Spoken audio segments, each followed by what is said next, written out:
ரசம் பண்ண போகிறோம். அதற்கு வேண்டிய பொருள் இப்போ க்ரீன் ஆப்பிள் 1, வெந்தயம், கடுகு, மிளகு, ஜீரகம், பெருங்காயம், உப்பு, மஞ்சத்தூள், எலுமிச்சம்பழம், கருவேப்பிலை, கொத்தமல்லி, தாளிக்க நெய்.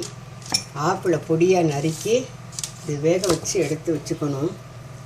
பருப்பையும் இப்படி நல்லா வேக வச்சு கரைச்சி எடுத்து வச்சுட்டு மிளகு, ஜீரகம், வெந்தயம், பெருங்காயம் 3-4 ஆட்டி செவக்க வறுத்து இந்த மாதிரி பொடி பண்ணி வச்சு இந்த பொடி, மஞ்சப்பொடி, உப்பு, கருவேப்பிலை எல்லாத்தையும் போட்டு தக்காளி,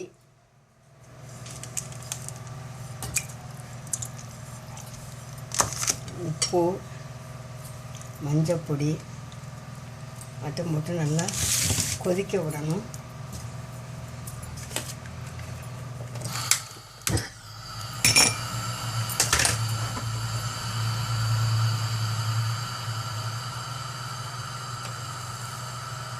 நல்லா கொதிச்சு வரும்போது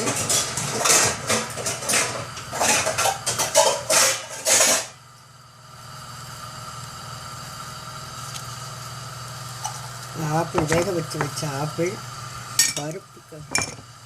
பருப்பு,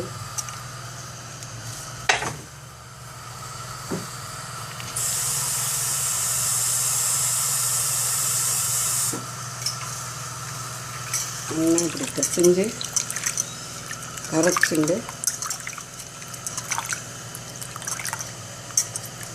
இந்த கொதித்து நல்லா விட தக்காளி வேகவும் ரசம் கொதித்த உடனே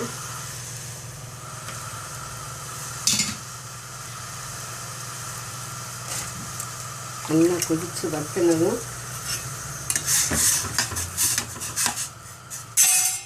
பருப்பு ஜலத்தை கொட்டி பருப்பும் ஆப்பிளையும் நல்லா கரைச்சி விட்டு கடுகு, ஜீரகம், மிளகா வத்தல் தாளித்து கொட்டி இந்த மாதிரி இறக்கி வச்சு இது உடம்புக்கு ரொம்ப நல்லது. பால் எகரெல்லாம் நல்லா ஸ்ட்ராங் இருக்கும்.